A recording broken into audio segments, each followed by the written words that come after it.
नमस्कार शिक्षक मित्रांनो, कसे आहात तुम्ही सर्वजण? मजेत ना? आज या ठिकाणी आपण विद्यार्थ्यांना ज्या काही गणिती क्रिया केल्या जातात, त्या गणिती क्रियांमध्ये मग तुमची बेरीज असू दे, वजाबाकी असू द्या, हे करताना काही अडचणी येत असतात त्यांना. मग त्या कुठल्या अडचणी आहेत त्या आपण या ठिकाणी पाहणार आहोत आणि मग कशाप्रकारे त्यांना अध्ययन अनुभव द्यायचे आहेत, त्यांची जी अध्ययन निष्पत्ती आहे, त्यामध्ये कशाप्रकारे वाढ करायची आहे, हे आज आपण पाहणार आहोत. या ठिकाणी 0 ते 20 पर्यंतच्या वजाबाकी करताना आपल्या विद्यार्थ्यांना कोणकोणत्या समस्या येतात किंवा जेव्हा आपण शाब्दिक उदाहरणं घेतो, त्या शाब्दिक उदाहरणांमध्ये विद्यार्थ्यांच्या काही चुका होतात किंवा व्यावहारिक जीवनामध्ये जेव्हा ते शाब्दिक उदाहरणांचा आपण जर जास्तीत जास्त वापर केला, तर त्यांना कशाप्रकारे उपयोगी पडू शकतो, हे आज आपण इकडे पाहूया. बघा, संख्यांचा वापर करून आपण 0 ते 20 संख्यांचा वापर करून वजाबाकीचे आपण शाब्दिक उदाहरण आपल्याला सोडवता येतात.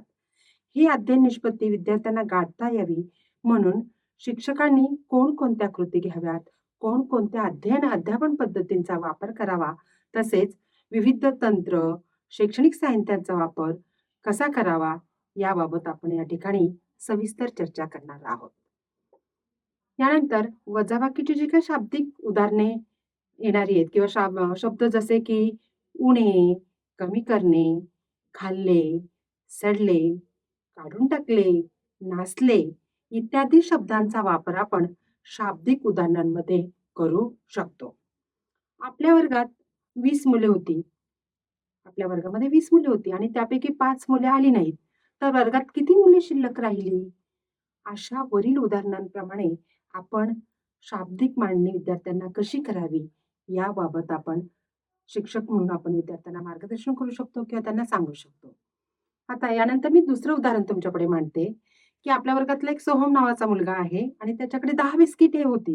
पण त्याने 5 बिस्किटं त्याच्या मित्राला विरारला दिली. तर सोहमकडे किती बिस्किटे शिल्लक राहिली?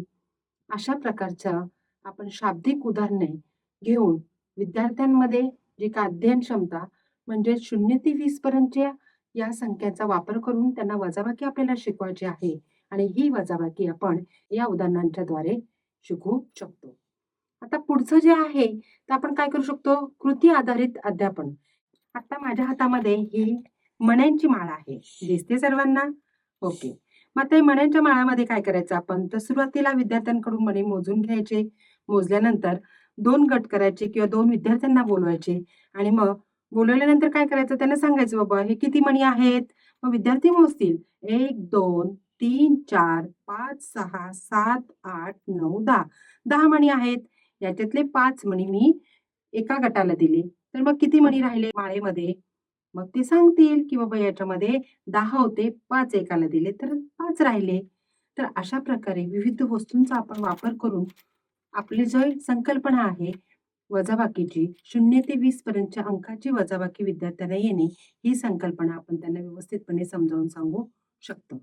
आता वर्गात जेव्हा आपण हे गणिताची वजाबाकीची संकल्पना जेव्हा आपण सांगत असतो, तर त्यावेळेस काय केलं पाहिजे? मग वर्गामध्ये 2 गट करायचे.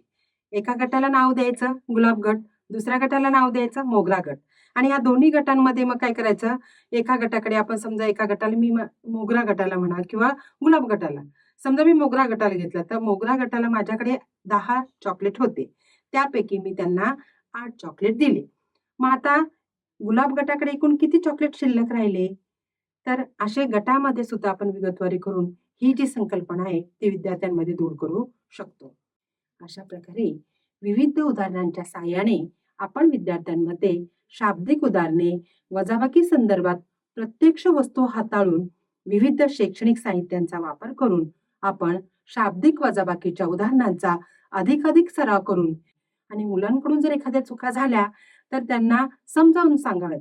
त्यांचा आत्मविश्वास वाढेल याबाबत आपण सदैव प्रयत्न करावेत. कुठल्याही प्रकारे त्यांचा आत्मविश्वास कमी होणार नाही याची आपण दक्षता घेऊन आणि ही जी अध्ययन निष्पत्ती आहे ही 0 ते 20 पर्यंत त्यांना वजाबाकीची संकल्पना जुळवणे आणि शाब्दिक उदाहरणं त्यांना सोडवता येणे ही संकल्पना या ठिकाणी आपण त्यांची व्यवस्थितपणे क्लिअर करून घेऊ शकतो. धन्यवाद.